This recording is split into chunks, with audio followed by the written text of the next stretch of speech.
à notre source de salut, à celui qui est de toute éternité, nous disons merci. Merci de nous assembler. Merci de nous permettre d'être là. Oh Maître, merci. Parce que c'est toi, Seigneur, qui as institué cette Pâque. C'est toi qui as parlé même de cette Pâque. Et qui nous permet, Père, d'être dans cette relation et découvrir les mystères de cette Pâque. Cette Pâque qui symbolise la résurrection, qui symbolise le renouveau, qui symbolise l'ère de ton royaume, l'ère bientôt de ce que tu as annoncé à travers cette Pâque. Je veux te dire merci. Merci d'inspirer, merci de donner les paroles qu'il faut à travers le réceptacle de ton Église, de ton peuple, de ceux et celles qui marchent en accord avec cette parole. Je veux te dire merci parce qu'il n'y a que toi qui peux oindre par cet esprit. Il n'y a que toi qui peux capter, interpeller. Et il n'y a que toi qui peux attirer, comme il est écrit, que nul ne vient au Père que s'il n'est attiré.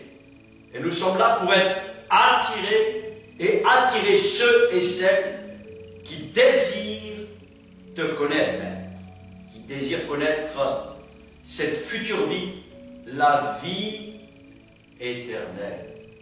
Merci de m'inspirer tes paroles. Merci de les lire, merci de les méditer, merci de les réfléchir. Merci, Père, parce qu'après cette étude, après ce que tu donnes, parce que, Père, ce sont des paroles qui viennent de toi. Et la vie éternelle, c'est seulement ta parole. Parce que ta parole est la vérité, elle est le chemin, la résurrection. Elle est l'unique voie qui conduit au salut, parce que tu es notre Amen, parce que tu es notre commencement, mais parce que tu es notre fin.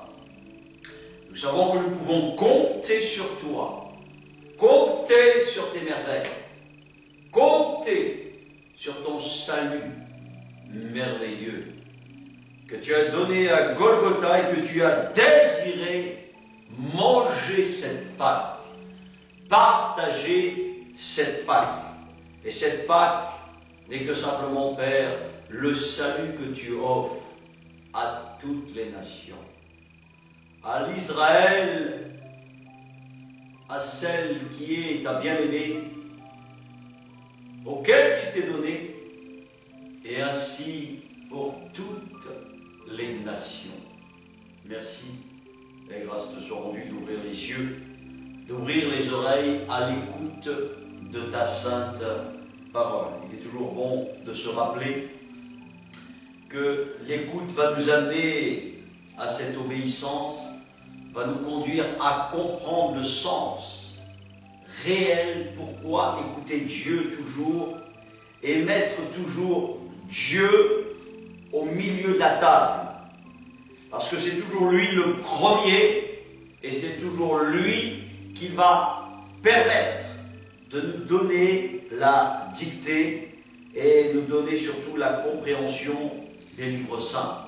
Il est bon de se rappeler que la Pâque a une signification très importante et ce n'est pas les Pâques, c'est la Pâque. Il s'agit de lui-même, de Dieu, de celui qui s'est incarné à travers Jésus, le sauveur de l'humanité, Yeshua en hébreu, qui donne la clé et qui permet surtout de bien comprendre la raison de l'aube et de quelque chose de nouveau, parce qu'il y a quelque chose de nouveau dans la Pâque. Et cette Pâque, nous devons comprendre le sens parce qu'elle a un sens, elle a un plan, il y a un plan divin. Dieu n'a rien fait au hasard, il a fait tout à la perfection car tout est parfait, tout est réfléchi, car il est le sage architecte Dieu de l'univers. Jésus a vu et nous comprenons qu'il était là et Dieu lui-même parle à lui-même comme toi-même et moi-même nous parlons en nous-mêmes puisque nous sommes le reflet et l'image même de l'empreinte digitale de ce Dieu, c'est-à-dire ce Dieu qui nous a créés selon sa ressemblance. Et rappelez que la ressemblance, il nous faut la retrouver. Et la retrouver se retrouve à travers le seul modèle qui a été donné, c'est-à-dire lui-même dans sa personne, Jésus-Christ de Nazareth. Le seul modèle dans lequel nous devons aspirer et dans lequel nous devons prendre toutes les ressources qui nous permettent surtout de comprendre cette Pâque. Alors nous allons ouvrir premièrement dans le livre de Matthieu, dans les livres de la deuxième partie de la Bible, pour bien comprendre que simplement la Bible est la Bible est constituée de 66 livres, et de se rappeler simplement que dans les 66 livres, c'est la même parole qui est dictée, elle est toujours la même, elle est toujours d'actualité, elle ne change pas, elle ne varie pas, c'est nous qui changeons, c'est nous qui avons des pensées différentes comparativement à celles de Dieu. Donc il nous faut comprendre qu'il nous faut être influencé par cette parole et être surtout à l'écoute. C'est important d'être à l'écoute pour toi comme pour moi. Alors, Matthieu 26, chapitre 26, au verset 17. Et on va lire et on va découvrir ensemble justement ce mystère de la Pâque. Le plan de la Pâque est lui-même l'incarnation de sa personne dans lequel il avait déjà annoncé à travers ses prophètes. Et nous comprenons que tout ce que Moïse, et tout le monde connaît bien sûr les 10 commandements, tout le monde connaît parfaitement tout ce qui s'est passé pendant cet exode, de la manière dont ils ont été délivrés, et de la même manière qu'aujourd'hui, Dieu délivre toujours de nos Égyptes, de nos faiblesses, de nos difficultés, de nos problèmes, de nos maladies. Et nous devons comprendre que les prières de gémissement, les prières de soupir, le ras-le-bol, la dépression, le marasme, les problèmes, quels qu'ils soient à tous les niveaux, nous devons nous rappeler que la Pâque nous rappelle une ère nouvelle. Et cette ère nouvelle, nous allons vraiment la découvrir avec une telle précision parce que Dieu est magnifique pour le modèle qu'il nous prépare. Et il nous faut bien évidemment y croire. Sinon, à quoi ça sert de prendre et d'écouter ce message à travers les serviteurs de Dieu, ce qui annonce cette nouvelle qui est simplement la résurrection. On ne parle de rien d'autre, sinon à quoi cela me servirait-il de perdre du temps d'annoncer cette résurrection si moi-même je ne suis pas convaincu et si moi-même, bien évidemment, et tous ceux qui la proclament ne croient pas que le message de l'Évangile, le message de la Pâque n'est ni plus ni moins que le message de la résurrection. Donc, verset 17, chapitre 26 du livre de Matthieu, le premier jour des pains sans levain, les disciples s'adressèrent à Jésus pour lui dire « Où veux-tu que nous te préparions le repas de la Pâque ?» La grande question, où veux-tu? Donc, on voit très bien que Dieu respecte ce qu'il a donné à son peuple, c'est-à-dire en l'occurrence toi et moi, et nous devons comprendre que celui qui s'approche de Dieu doit croire que Dieu existe et qu'il a donné la parole. Et le point d'appui est toujours la parole. La boussole, si on peut dire, simplement qui indique le nord, de l'est, de l'ouest, et du Sud, nous devons surtout nous atteler dans cette réalité de ce qu'il nous dit. Il répondit, allez à la ville, donc il prophétise, il leur dit prophétiquement, simplement, comment il faut faire et qu'est-ce qu'il faut faire. Donc, il leur donne une tâche et surtout de faire ce qu'il dit. Allez à la ville, chez un tel, et vous lui direz, le maître, dit donc Dieu, le maître, Jésus, mon heure est proche, je célébrerai la Pâque chez toi avec mes disciples. Donc là, Dieu, Jésus, l'Esprit de Dieu, dit à ses disciples, faites ce que je vous demande. Il ne rechigne pas, il ne conteste pas, il s'exécute. Donc, il est tout à fait normal que quand on écoute Dieu, ça marche. Quand on croit à ce qu'il dit, cela marche. Et il dit, les disciples firent ce que Jésus leur avait ordonné, c'est une ordonnance, et préparèrent, bien sûr, la Pâque, puisque, bien sûr, les disciples avaient cette connaissance des livres saints, puisqu'ils faisaient partie du peuple, bien sûr, juif, et nous comprenons parfaitement que sans juif, il n'y a pas de Jésus, il n'y a pas de christianisme, et il n'y a pas, bien évidemment, de salut, comme de résurrection et de Pâques. Donc, nous devons bien le saisir et réaliser que c'est le tronc même de notre salut, le judaïsme, qui fait partie simplement, et nous devons bien le comprendre, que si nous renions simplement un ordre de Dieu, un commandement de Dieu, on annule simplement la totalité de toute la parole de Dieu, de toute la Bible. Voici ce qui est écrit. Le soir venu, il se mit à table avec les 12.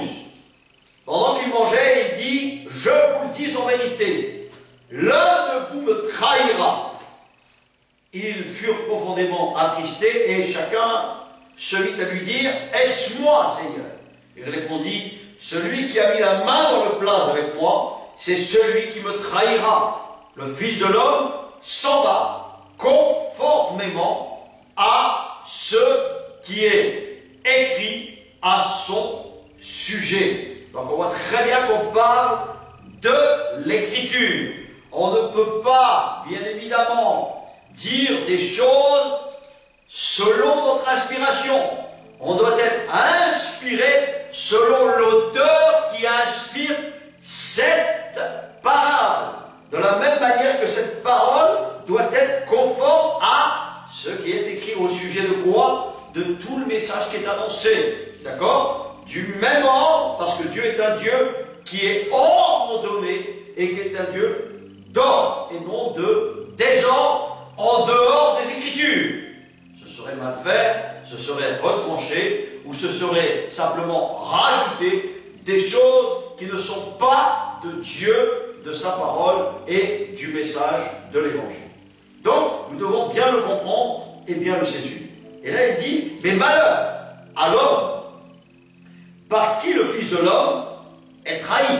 Donc, Jésus exclame cet être par lequel la trahison aura lieu et il explique cette raison que c'est un malheur pour cet homme qui se laisse inspirer sans revenir de cette voie. C'est ce que l'on appelle un acte de trahison. Mieux vaudrait pour cet homme qu'il ne soit pas né. C'est ce que dit Dieu, Jésus. Judas, celui qui le trahissait, prit la parole et dit, « Est-ce moi, maître ?» Jésus lui répondit, « Tu le dis toi-même. » Pendant qu'il mangeait, Jésus, et le message va s'appuyer bien évidemment sur cette Pâque qui est très importante, Jésus prit du pain et prononça la prière de bénédiction. Puis il le rompit, il le donna aux disciples en disant, « Prenez, mangez ceci est mon corps. » Et il prit ensuite une coupe et remercia, la coupe de vin, et remercia Dieu. Puis il la leur donna en disant, « Buvez-en tous, car ceci est mon sang, le sang de la nouvelle alliance, c'est-à-dire du renouveau, de la nouvelle naissance, de la nouvelle terre, des nouveaux cieux et de la nouvelle terre, qui est versée pour beaucoup, pour le pardon des péchés. Je vous le dis, je ne boirai plus désormais de ce fruit de la vie, jusqu'au jour où je le boirai de nouveau avec vous dans le royaume de mon Père. Et bien évidemment, après avoir chanté des psaumes, à ce moment-là, Jésus leur dit, vous trébucherez tous cette nuit à cause de moi, car il est écrit, je frapperai le berger et les brebis du troupeau seront dispersées. Mais après ma résurrection, je vous précéderai en Galilée. Pierre prit la parole et lui dit, même si tous trébuchent à cause de toi, ce ne sera jamais mon cas. Jésus lui dit, je te le dis en vérité, cette nuit même, avant que le coq chante 3 fois, tu me renieras. Pierre lui répondit, même s'il me faut mourir avec toi, je ne te renierai pas. Et tous les disciples dirent, bien évidemment, la même chose. Et c'est ce que toi et moi, bien sûr, c'est ce que nous aurions fait, puisque la nature humaine est ainsi faite, et nous savons que nos âmes pauvres, sans Dieu, sans la connaissance de Dieu, sans la parole, sans l'essence de cette parole, sans le sens de la Pâque, sans le sens de cette espérance de la résurrection, par lequel, bien évidemment, il est important de le comprendre à travers cette Pâque, et nous devons surtout réaliser que ce moment de la Pâque est quelque chose qui nous ramène à cette réalité du sens de la vie. Et en fait, le thème que je veux donner, après tout ce que je viens de dire en préambule, la Pâque, c'est pour nous notre résurrection en tant que fils de Dieu ou en tant que fille de Dieu. Et nous devons vraiment comprendre que cette résurrection est quelque chose de capital à travers ce que Jésus exprime, ce que Dieu nous explique. Et le sens du plan divin, et nous allons le voir par étapes, je vais tâcher de le faire le plus simple possible dans la compréhension pour tous. Nous devons réaliser que les Pâques, comme je l'ai dit tout à l'heure, ce ne sont pas les Pâques au pluriel, c'est la Pâque simplement au singulier, puisqu'il n'y a qu'une Pâque. Il ne peut pas y avoir une Pâque juive et une Pâque chrétienne. C'est même pas la peine, et ce n'est même pas le sens de ce que Dieu donne dans cette parole. Quand il parle toujours de nouvelle alliance, quand il parle d'un cœur nouveau, quand il parle d'un esprit nouveau, nous devons comprendre que encore, tout cela n'existe pas. Et nous devons réaliser que pour recevoir un cœur nouveau, comme un esprit nouveau, comprendre cette alliance nouvelle, ce n'est que simplement qu'au retour de Jésus lui-même. Et chaque fois que nous annonçons la Pâque est simplement pour ceux qui sont attirés, qui sont simplement les premiers et qui ont compris le sens du plan de Dieu, qui donne simplement cette parole à ceux qui sont attirés et ceux qui désirent connaître ce plan et ce salut.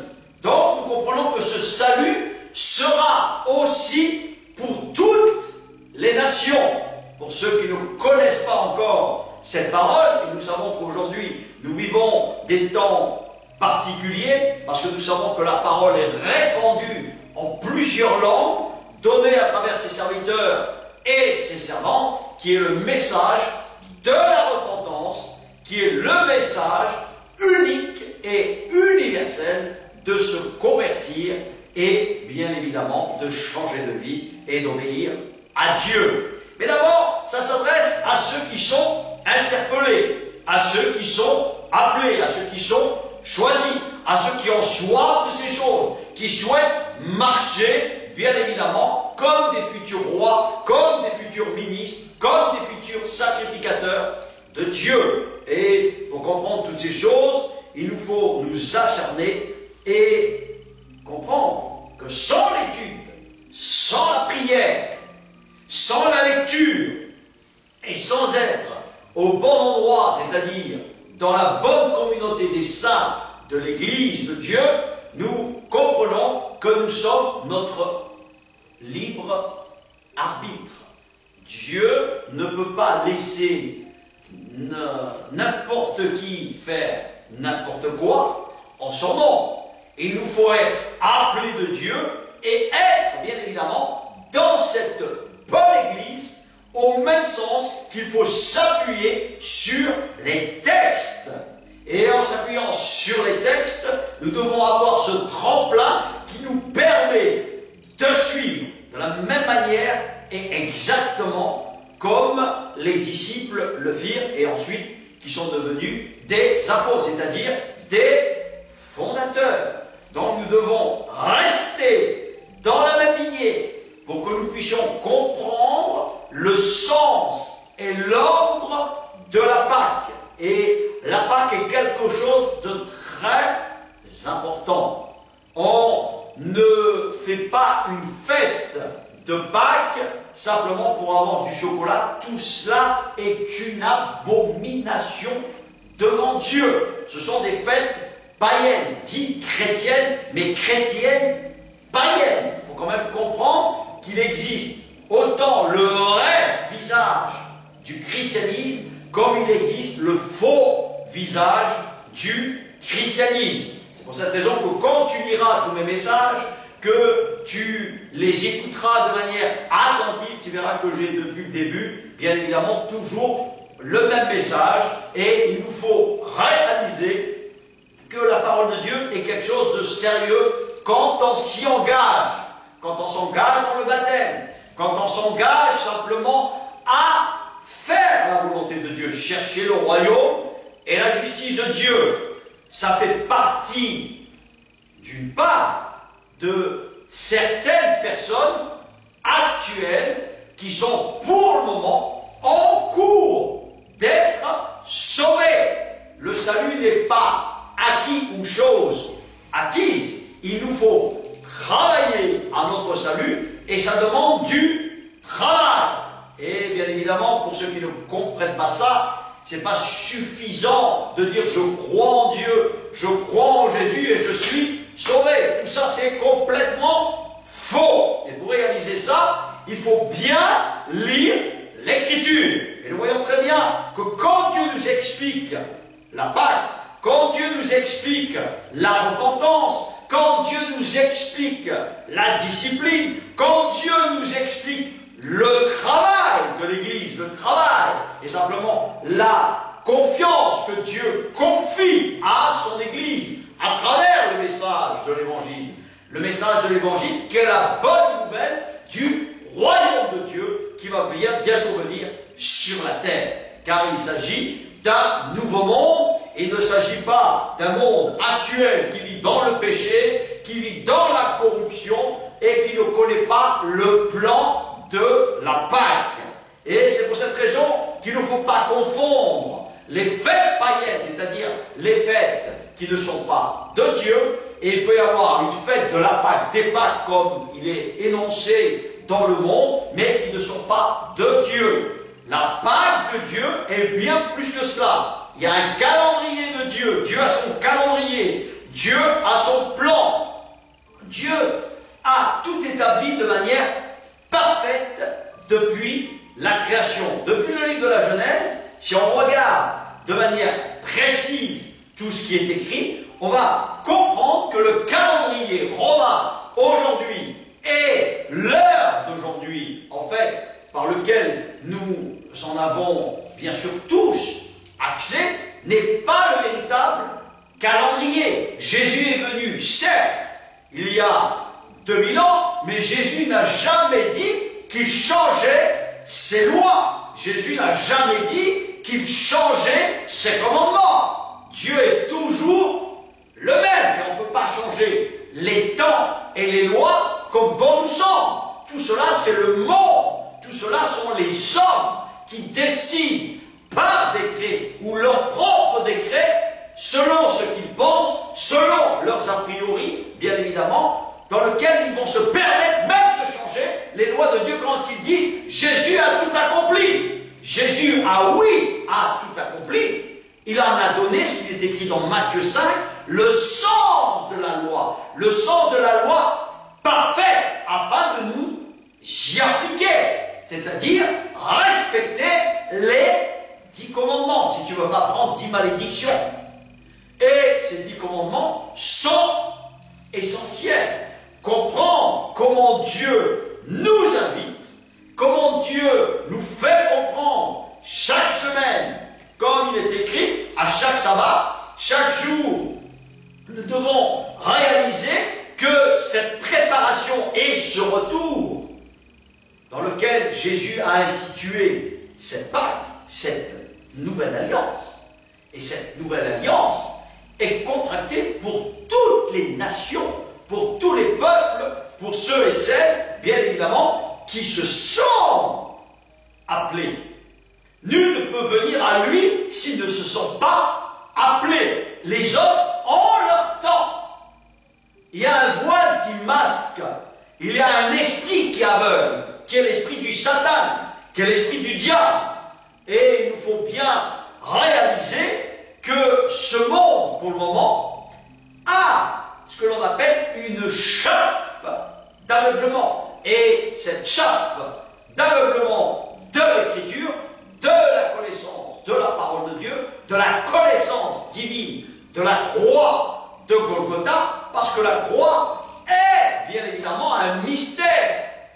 Et pour pouvoir la comprendre quelle est la croix, elle est une folie pour ceux qui périssent, mais elle est une bénédiction pour ceux qui s'y conforment, pour ceux qui en comprennent le sens, pour ceux dont le voile est levé et leur donne tout le sens de la croix. Et donner le sens de la croix est quelque chose de surnaturel.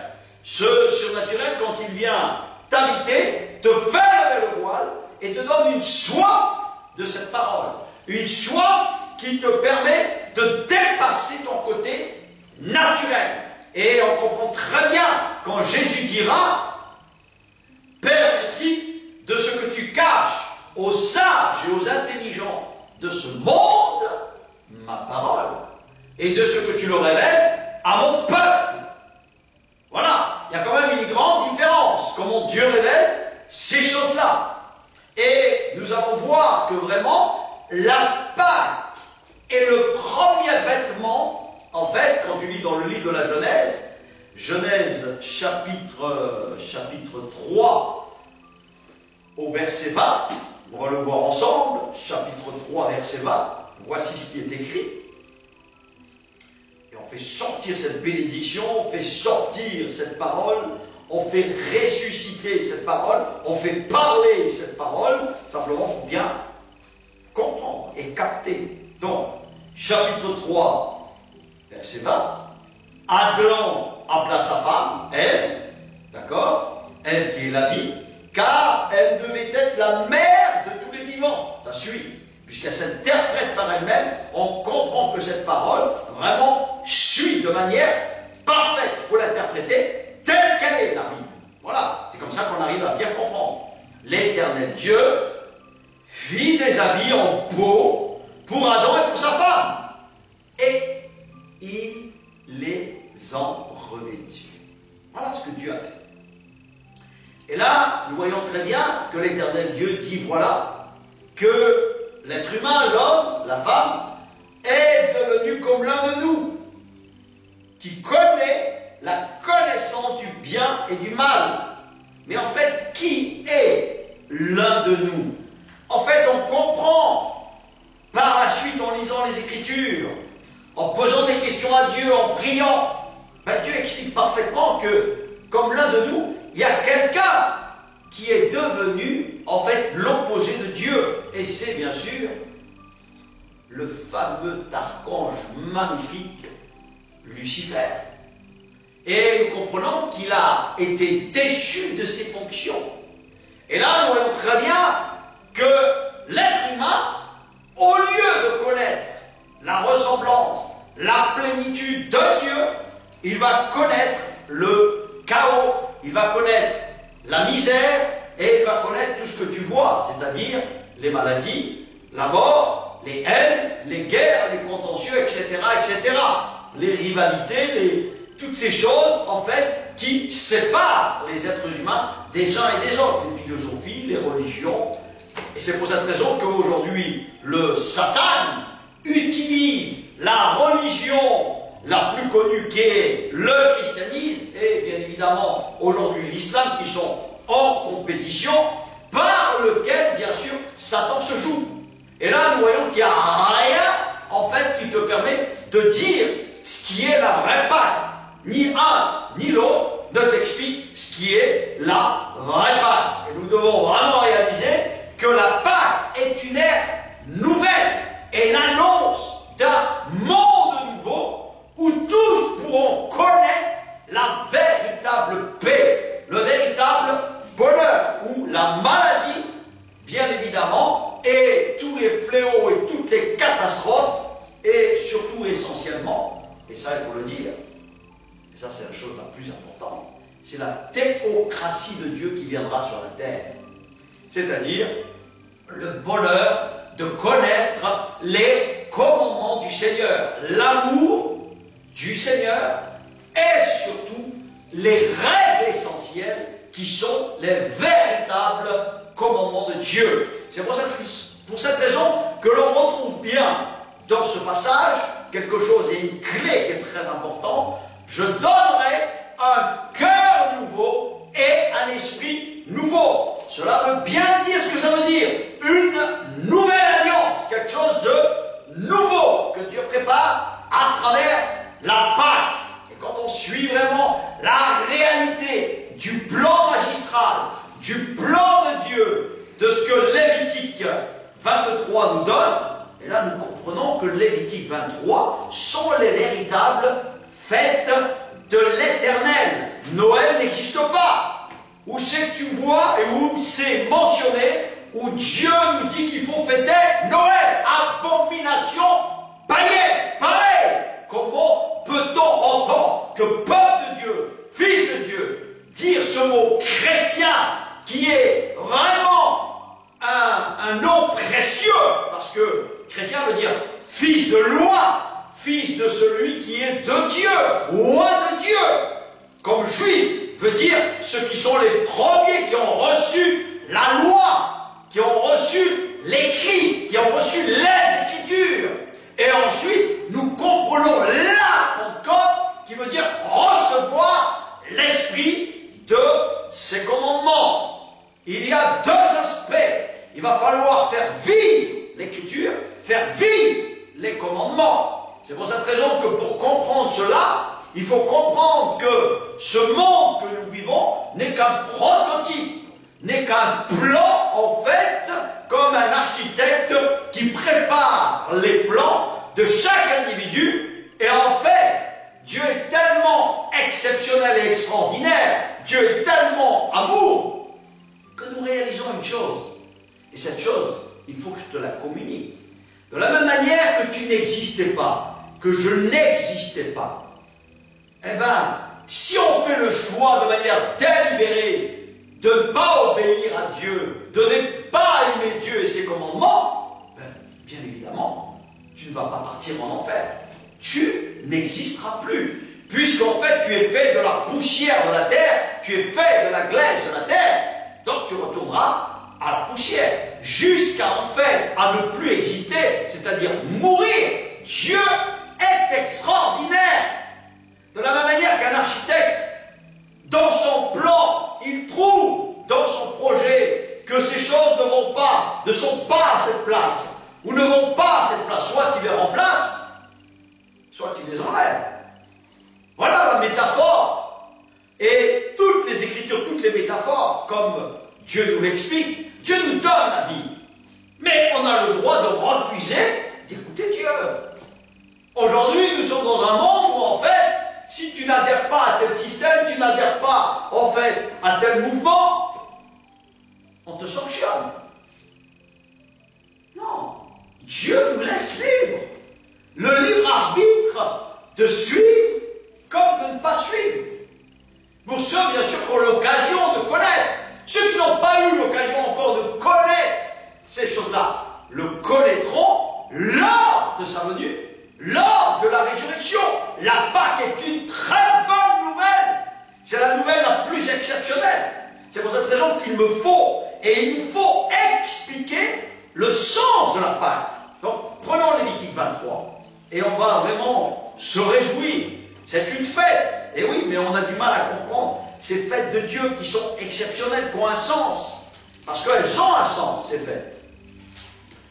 Voici les fêtes de l'Éternel. Voilà ce qu'on dit. C'est quoi les fêtes de Dieu? Il faut être simplement saint pour le plus saint des hommes. Dieu a des fêtes. Dieu a des fêtes. Alors quelles sont ces fêtes? Elles sont fixées par qui? Par Dieu. Il faut lire son calendrier. Dieu a son calendrier. Les êtres humains nous ont donné son calendrier, leur calendrier. Pourquoi te fier au calendrier des êtres humains?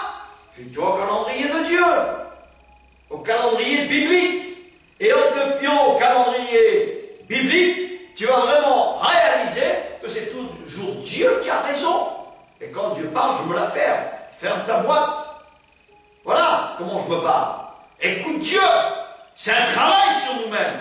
Un travail sur nos émotions. Un travail sur nos sentiments. Un travail sur nos pensées.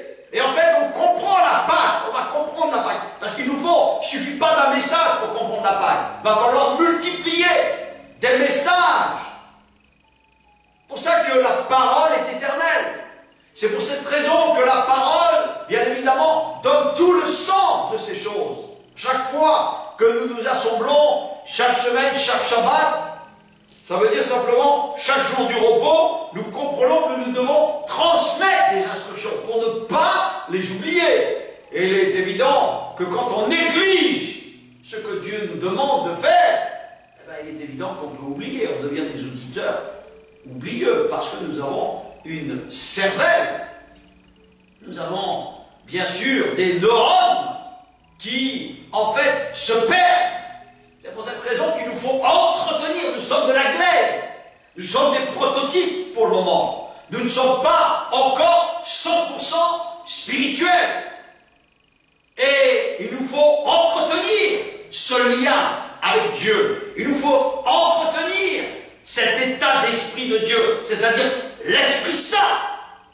Et si on n'entretient pas l'Esprit Saint, la parole de Dieu, la prière, que tu négliges ces choses, tu vas régresser. C'est pour ça que quand je parle à des engagés, je parle à des personnes qui veulent être nées de cette parole, qui veulent vraiment simplement avancer avec Dieu, qui ont soif de Dieu. C'est important. Je ne vais pas transmettre des choses à des gens qui n'ont pas soif, ou à des gens qui viennent assister.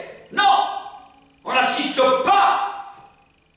On donne d'abord le pain et ensuite on donne le couteau, on donne la fourchette pour simplement couper et faire le choix de suivre Jésus. Faire le choix. Pourquoi vous dites Seigneur, Seigneur et vous n'écoutez pas ce que je dis? Voilà comment le maître parle. Il faut écouter le maître. Donc Lévitique 23 dit, l'Éternel dit à Moïse, voilà les fêtes de l'Éternel. Transmets ces instructions aux Israélites. Les fêtes de l'Éternel. Voilà, il est clair. C'est quoi les fêtes? Que vous proclamerez seront de saintes assemblées. Et voici quelles sont les fêtes. Voilà, il le donne. On travaillera 6 jours,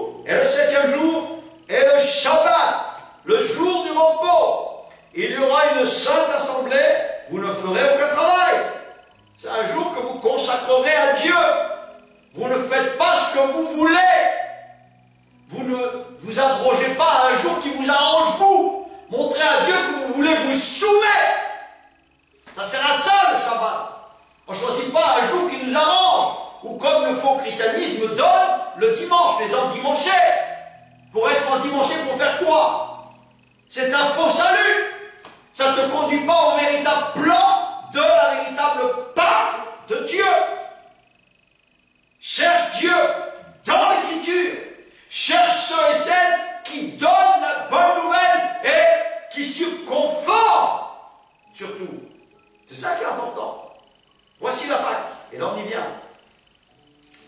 Voici les fêtes de l'Éternel, les saintes assemblées, que vous proclamerez à la date fixée du calendrier biblique.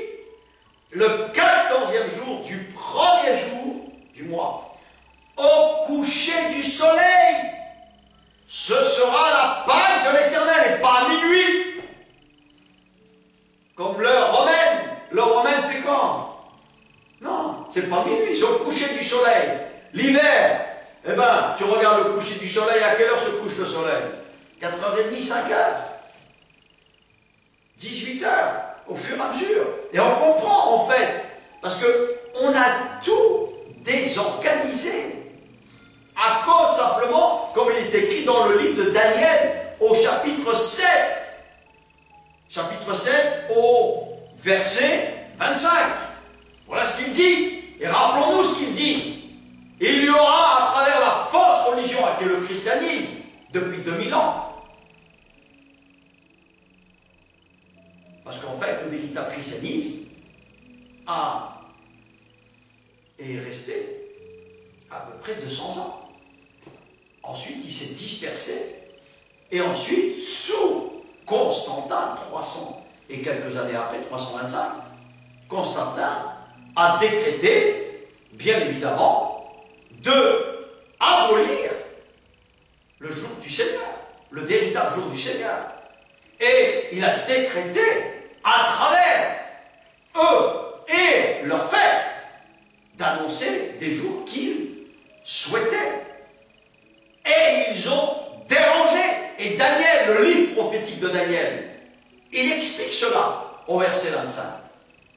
En fait, l'Empire romain a changé les temps et les lois de Dieu. C'est très grave.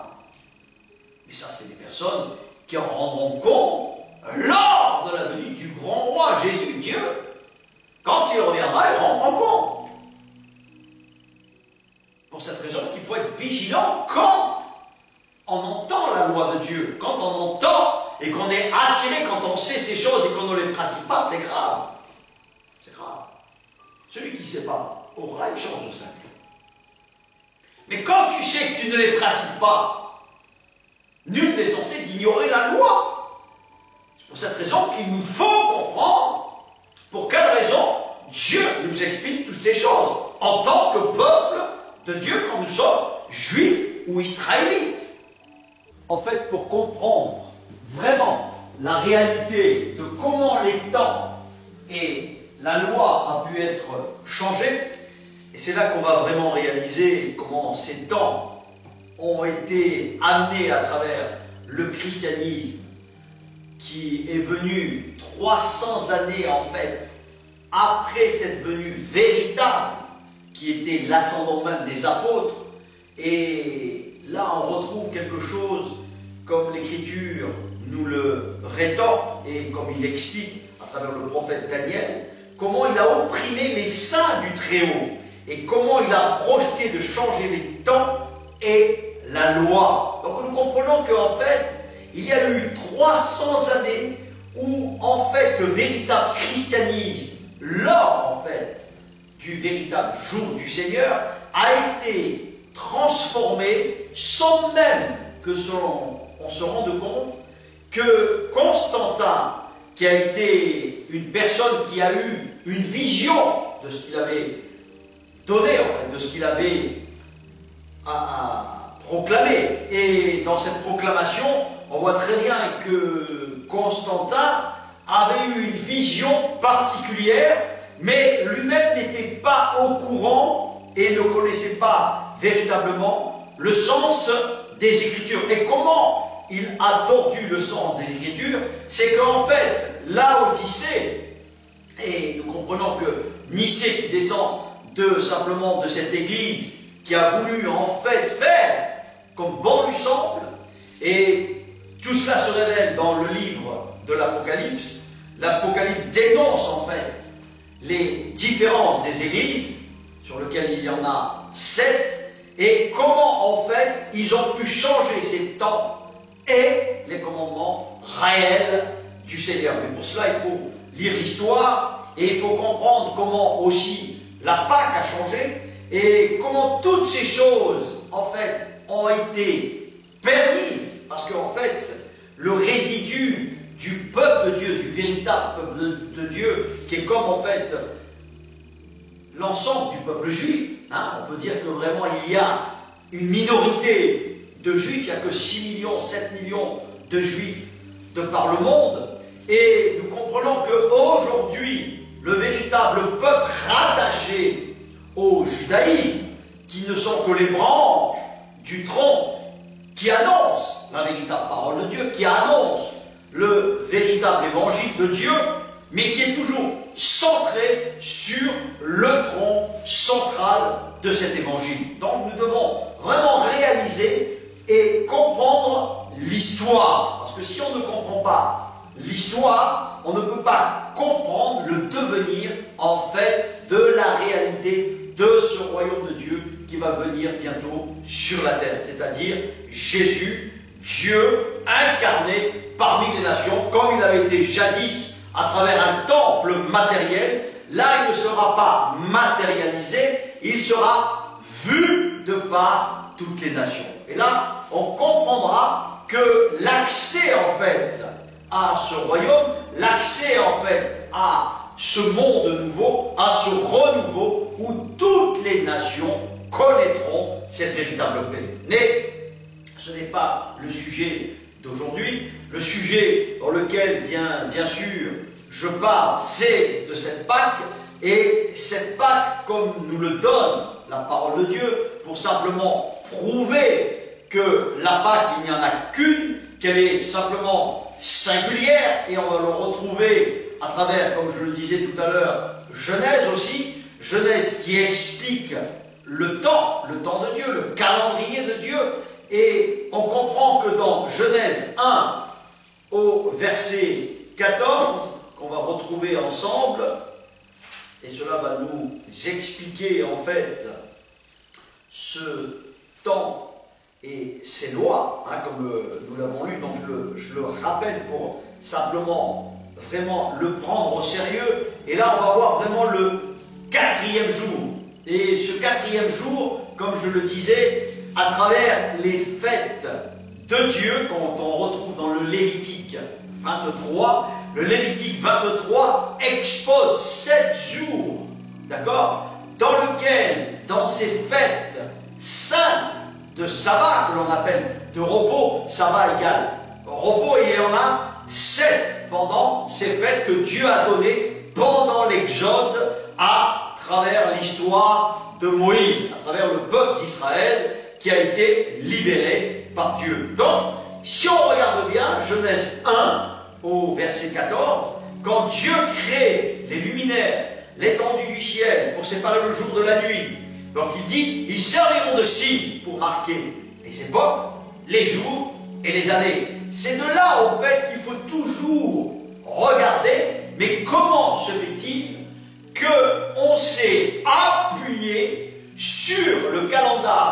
romain, et comment se fait-il que l'on s'est appuyé, en fait, plus du tout, sur le coucher du soleil comme le lever du soleil. Véritablement, quand on regarde l'expression de la nature, on comprend simplement qu'il faut simplement regarder le naturel et pas ce que les hommes choisissent, pas ce que les êtres humains sous-entendent et par lequel ils sont influencés dans lequel ils ont leurs aspirations, ils ont leurs mathématiques, ils ont. Mais tout cela n'est que appuyé aussi quand même sur le côté surnaturel que Dieu permet. Donc toutes ces choses, il faut simplement se rappeler pourquoi en fait on marque la Pâque à travers le calendrier de Dieu. Et là on va comprendre qu'en fait que Dieu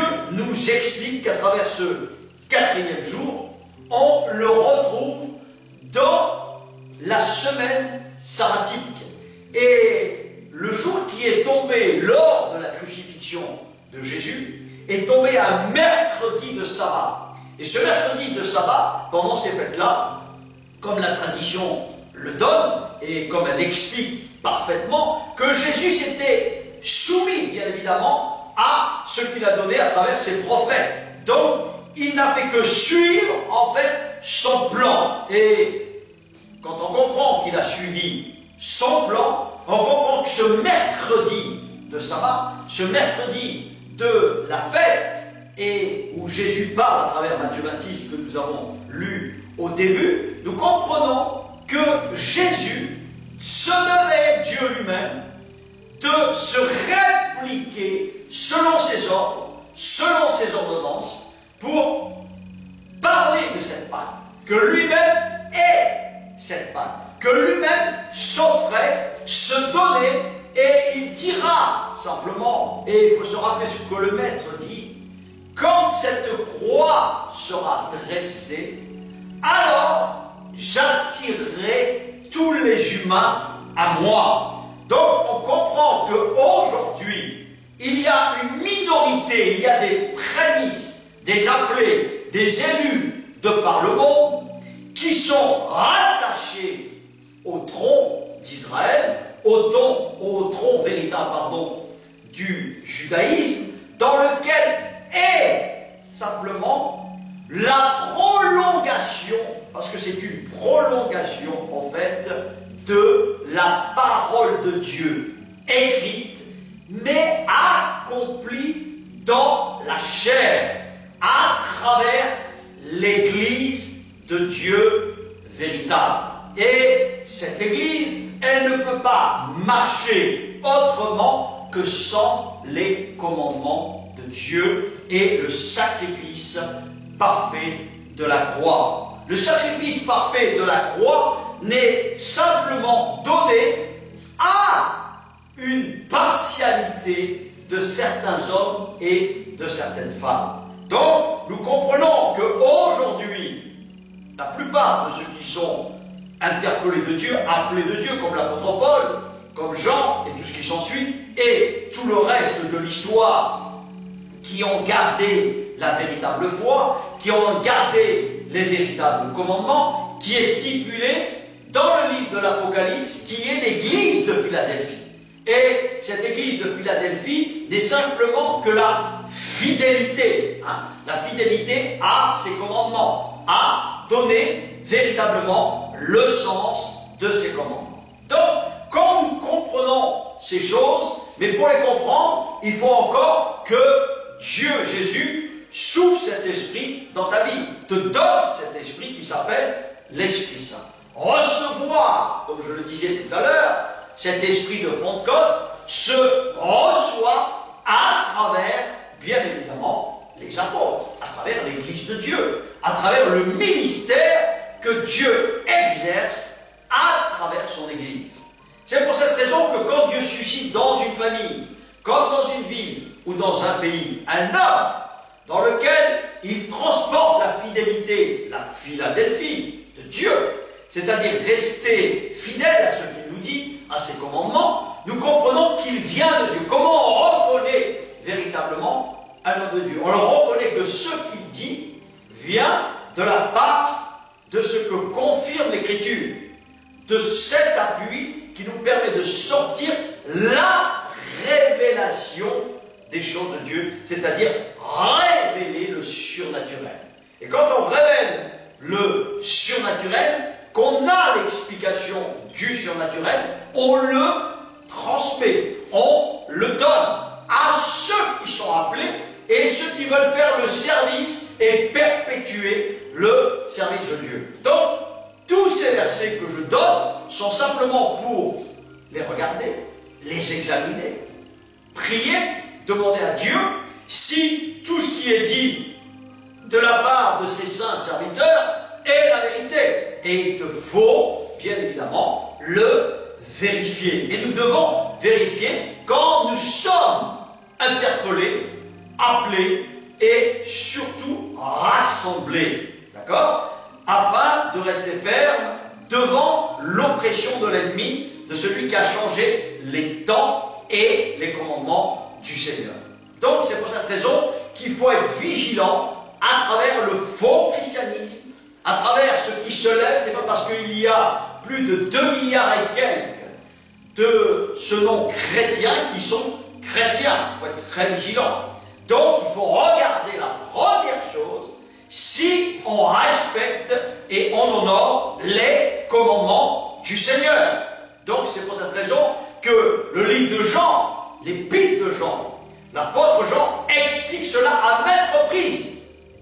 Et on le comprend. C'est celui qui aime les commandements du Seigneur qui appartient au Seigneur. Celui qui n'aime pas et qui dit que c'est une charge, que c'est compliqué, celui-ci n'appartient pas au Seigneur. Ça, il faut quand même le réaliser et vraiment regarder. Il ne suffit pas de croire, prouver qu'on est de Dieu, qu'on a vraiment la vraie part de Dieu, qu'on appartient à ce véritable sacrifice, qu'on est issu du véritable sacrifice de Jésus. Comprend qu'il y a un sacrifice vis-à-vis de lui-même, un sacrifice vis-à-vis de sa personne, qu'il est prêt à lâcher pour Dieu, qu'il montre à Dieu et à Christ qu'il est capable de donner sa vie à Dieu comme à l'Église, à ses amis, à ceux qui appartiennent à la famille de Dieu. Et nous devons comprendre que aimer Dieu, aimer sa famille sont des priorités. Donc, pour revenir en fait à toutes ces choses et comprendre comment Jésus donne cette nouvelle alliance, comment Jésus explique en fait celui qui me mange, celui qui me boit, quand il explique tout cela, c'est vrai que pour la plupart ça irrite leurs oreilles, ça irrite leur âme, ça ne leur fait pas du bien. Et ils quittent Jésus. Ils quittent Jésus, ils quittent Dieu.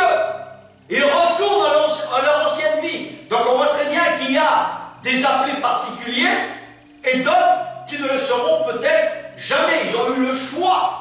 C'est pour cette raison que quand on est là à sonder les Écritures, à étudier les Écritures, à prier avec les Écritures à Dieu, nous comprenons que nous voyons en fait une réalité de ce que ce monde est vraiment sous le règne du diable. Et on le voit bien évidemment comment les êtres humains pour la plupart se comportent. Les haines comme les méchancetés et les contentieux gratuits, le manque de vérité et toute cette corruption en fait que l'on voit sous nos yeux, nous comprenons que tout cela vient du cœur des humains. Donc, pour être véritablement et pour comprendre ce que c'est heureux à avoir un cœur pur, c'est simplement comprendre, désirer le meilleur, le bonheur pour soi-même comme pour son prochain. Mais ça appartient à la famille de Dieu. D'accord? Dieu donnera des tas de signes, des tas d'explications à travers les Écritures. Et tout est fait, bien évidemment, et particulièrement à travers des signes. Donc, si on suit bien les signes, on ne s'avoue jamais être arrivé. C'est-à-dire qu'on s'attend toujours de la même manière que les disciples de l'époque disaient: mais quel sera le temps de ton avènement, le temps du royaume de Dieu sur la terre? Quand? Et Dieu leur dit, Jésus leur dit, ce n'est pas à vous de connaître, mais seulement le Père. C'est-à-dire que Dieu, Jésus, se délimite en tant que personne sur la terre, une personne limitée, comme un être humain, comme toi et moi, limité. Il se limite uniquement, premièrement, à son peuple, mais il pourra donner cette pouvoir, quand en fait il se fait introniser par son pouvoir. Et quand il est intronisé de son pouvoir, il est évident qu'il dit « Je vous enverrai, bien sûr, mon esprit. Et grâce à mon esprit, vous pourrez avoir la force de proclamer la bonne nouvelle, donner la bonne nouvelle, et en mon nom, vous ferez ceci, c'est-à-dire des miracles, des prodiges, des signes. Vous expliquerez les signes. Vous enseignerez les signes. Vous expliquerez toutes ces choses et cela permettra d'ouvrir l'esprit à ceux et celles qui sont appelés les premiers. Et ensuite, la deuxième résurrection qui aura lieu, qui donnera bien sûr la capacité à toute la terre, les morts comme les vivants, lors du millénium, comprendront en fait le véritable plan de salut. Donc, aujourd'hui, tous ne le comprennent pas. Tous ne le comprennent pas. Et il faut avoir de la compassion. Et bien évidemment, comme il faut avoir de la compassion, il faut avoir aussi de la patience. Car le temps appartient seulement à Dieu. Le temps est à Dieu. Le temps, le calendrier, et s'ensuit réellement le calendrier comme le temps de Dieu, on comprend ses desseins, on comprend son plan de salut, on comprend surtout cette Pâque qui est essentielle de comprendre cette Pâque. Donc si l'on suit bien sur l'ensemble des Écritures, comprendre le chapitre de Lévitique 23, comprendre le livre de la Genèse au chapitre 1 à partir du verset 14. Comprendre aussi le livre de l'Exode 12, 13, 14 et 15. Comprendre en fait le livre de Nombres au chapitre 9, verset 5, que tu dois et tu te dois de vérifier pour comprendre le sens de la Pâque. De Rois au chapitre 23, verset 21. Le livre du roi, de Rois, le deuxième livre des Rois.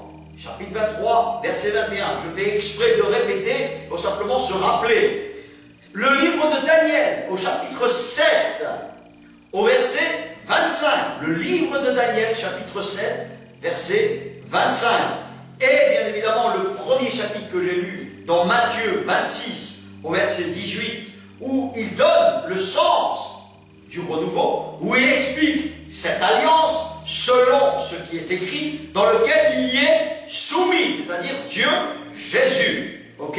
Donc nous devons comprendre la réalité de ce qu'il nous explique. Et ensuite, j'avais parlé aussi du livre de Hébreux 11, 28, dans lequel on explique le sens aussi de la Pâque. Donc, le résumé, je ne donne pas tous les chapitres, je ne donne pas tous les versets, je donne un simple résumé de cette Pâque, de ce qu'est cette résurrection future des fils de Dieu, pour expliquer réellement pourquoi on ne peut pas fêter la Pâque comme le monde donne le sens des Pâques, au pluriel. On ne peut pas accepter cela. Cela est une fête païenne chrétienne. Je le dis bien, c'est une fête païenne chrétienne. On ne peut pas se soumettre à ces fêtes-là. On doit se soumettre à ce que Dieu dit et quelles sont ces fêtes et quelle est la fête réelle de la Pâque. Quand cela commence? Quel est le jour du sabbat? Que veut dire sabbat? Samedi comme sabato en italien et comme en anglais Sunday. Donc on comprend en fait que c'est le samedi, le jour du Seigneur. Ça ne peut pas être un autre jour. Il faut suivre simplement et interpréter simplement ce qui est écrit et ne pas se laisser prendre par les pièges de l'histoire. Parce que, bien évidemment, en 2000 années, depuis que le Seigneur est venu, depuis que Dieu est intervenu dans l'histoire de l'humanité en tant que sacrifice parfait, pour donner le sens de la loi, donner et expliquer comment craindre Dieu. Qu'est-ce que ça veut dire craindre? Craindre, ça ne veut pas dire avoir peur, ça veut dire écouter Dieu, obéir à Dieu. Pour cette raison que l'on a du mal à comprendre même les mots, le sens des mots. Parce que le français est riche dans le verbe, est riche dans le vocabulaire. Donc c'est pour cette raison qu'il est bon de à travers la racine de l'araméen, comme de l'hébreu, et comme du sens du grec, ont été donnés par les apôtres, afin que quand on trouve la racine, on comprend mieux l'origine des mots. Donc c'est pour cette raison que cette explication que je donne du sens de la Pâque, pour revenir simplement, véritablement, au sens du sacrifice, au sens de la vraie Pâque qui donne le plan de salut. Et bien évidemment, l'évangile n'est simplement que la résurrection. À quoi servirait-il d'annoncer, en fait, cette nouvelle s'il n'y a pas de résurrection? À quoi cela sert? Jésus va nous ressusciter. Est-ce que tu crois cela? Est-ce que réellement, est-ce que tu réalises que tu as une espérance, que tu as vraiment le sens de la vie à travers la Pâque? Et la Pâque est le sens de cette espérance. Donc, je finis avec cela en disant simplement que si tu te sens appelé, viens et reçois cet esprit. Je prie pour que tu reçois cet esprit. Pour que simplement cet esprit te convainc, parce qu'il convainc, de péché, comme de justice, comme d'équité et comme de jugement éternel. Sois sérieux avec cet esprit. Et comprends que quand on se laisse imbiber par cet esprit, c'est l'esprit de ses commandements. C'est l'esprit d'obéir à Dieu. Et toutes ces choses, quand tu vas écouter ces messages, ils vont t'enrichir et vont te permettre de comprendre les saintes Écritures. Donc tout cela, je le donne simplement de la part de Dieu, de la part de notre Dieu, de notre Père. Donc, on passe et on s'en va. Et on laisse le flambeau à celui ou à celle, bien évidemment, que Dieu a élu, que Dieu a appelé jusqu'à son retour. Parce que nous attendons chacun son retour. C'est ça notre espérance. C'est que le véritable roi, la véritable démocratie de Dieu va bientôt venir sur la terre. Et nous devons nous réjouir. Cette Pâque est une fête. Donc, tu sais très bien que ce jour tombe le 19, le vendredi 19, et ce n'est pas le fait du hasard, c'est le calendrier de Dieu. Le vendredi, veille du jour du Seigneur, du jour du repos du Seigneur, du sabbat du Seigneur, et nous devons vraiment réaliser cela. Cette année, ça tombe un vendredi, donc en fait, tu tombes avec le sabbat dans la semaine, en fait, des sabbats, des 7 jours sabbatiques. Donc, nous devons comprendre ce printemps, ce renouveau, cette espérance que Dieu donne à toute l'humanité. Alors, je dis simplement, comme on dit en hébreu, Shabbat, Shalom, ça veut dire sois le bienvenu, simplement dans le repos et dans la paix du Seigneur. Donc on comprend cela et nous disons Amen à ces paroles et vraiment comprends, examine, réalise et laisse-toi inspirer par celui qui est l'auteur de ta vie. Amen, Amen, Amen.